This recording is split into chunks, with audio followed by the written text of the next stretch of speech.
마태복음 13장 47절부터 50절까지 말씀 제가 봉독해 드리겠습니다.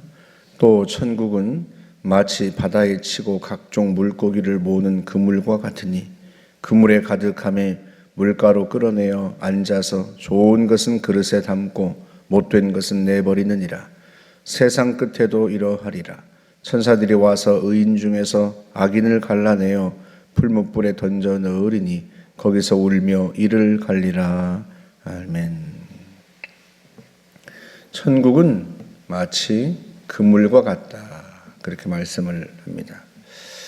어렸을 때 이제 어른들이 그물을 손보는데요, 배가 들어오면 그물을 걷어 올리고 나면 이제 물고기들은, 잡은 물고기는 통에 담지만 이제 불가사리 같은 것들, 그물에 걸려 있는 쓸모없는 것들은 이제 일일이 다 그물에서 떼어내어서 이제 버려야 합니다.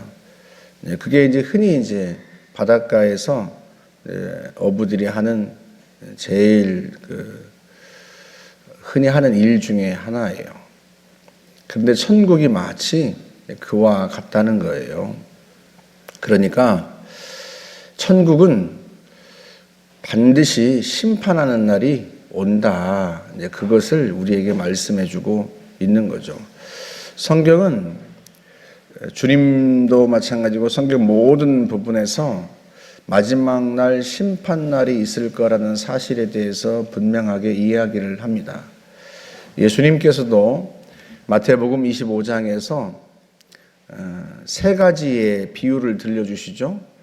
마지막 날, 주님이 재림하시는 날 일어날 일에 대해서 세 가지의 비유로 말씀하세요. 하나는 슬기로운 5 처녀와 어리석은 5 처녀, 또 하나는 2달란트 받은 자, 5달란트 받은 자와 1달란트 받은 자, 또 하나는 양과 염소의 비유, 이 세 가지의 비유로 말씀하시는데, 다 한 사람은 구원받지만 한 사람은 벌을 받는다, 그 이야기입니다.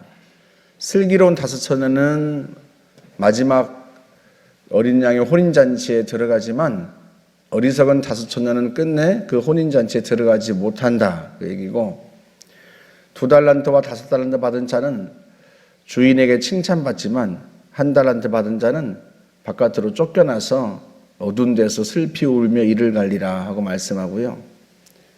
마지막으로 양과 염소의 비유에서도 마지막 결론, 주님이 말씀하신 결론은 악인은 영벌에 들어가고 의인은 영생에 들어가리라, 그렇게 말씀을 합니다. 그러니까 천국은 구원받는 이들에게는 복되고 아름다운 곳이지만 심판받는 이들에게는 고통스러운 곳입니다. 그걸 이야기해요. 그럼 우리의 역할은 뭐겠어요?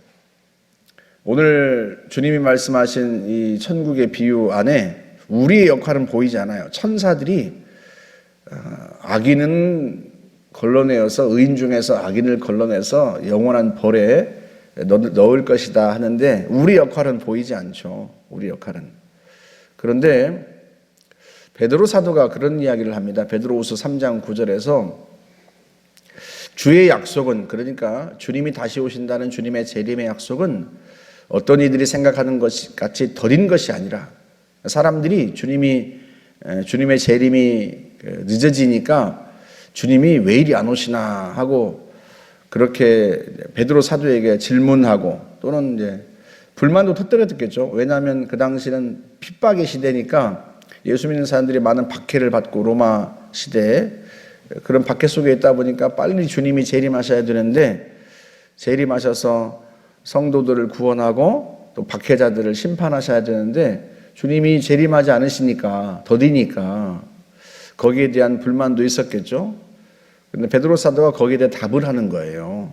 주의 약속은 어떤 이들이 생각하는 것 같이 더딘 것이 아니라, 그냥 미룬 것이 아니라, 주께서는 오직 너희를 대하여 오래 참으사 아무도 멸망하지 않고 다 회개하게 이르기를 원하시느니라. 주님이 더디 오시는 이유, 그 이유가 뭐라고요? 우리에 대해서 참고 계신다. 그런 의미예요. 언제까지? 회개할 때까지. 주님은 아무도 멸망하는 걸 원하지 않으세요. 그래서 다 회개에 이를 수 있도록 참고 기다리고 계신다는 거예요. 하지만 그 다음 절에서 이렇게 이야기합니다. 그러나 주의 날이 도둑같이 오리니 그날에는 땅과 그 중에 있는 모든 것들이 다 드러나리라.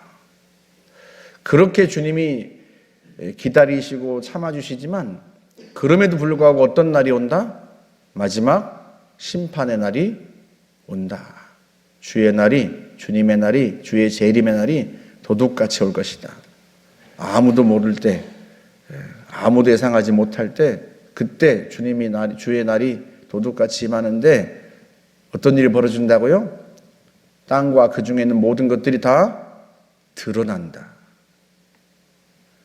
우리의 행위가 다 드러난다는 거예요. 핑계할 수 없어요. 그때는 마지막 심판의 날에는 우리가 했던 모든 일들이 다 드러납니다. 그리고 주님의 심판이 시작될 거예요. 그러니 우리는 어떻게 해야 되겠어요? 우리는 우리의 신앙을 굳게 지키는 것뿐만 아니라 모두가 다 멸망하지 않고 회개하기에 이르기를 주님이 원하시니까 우리는 부지런히 복음을 전해야 되는 거죠.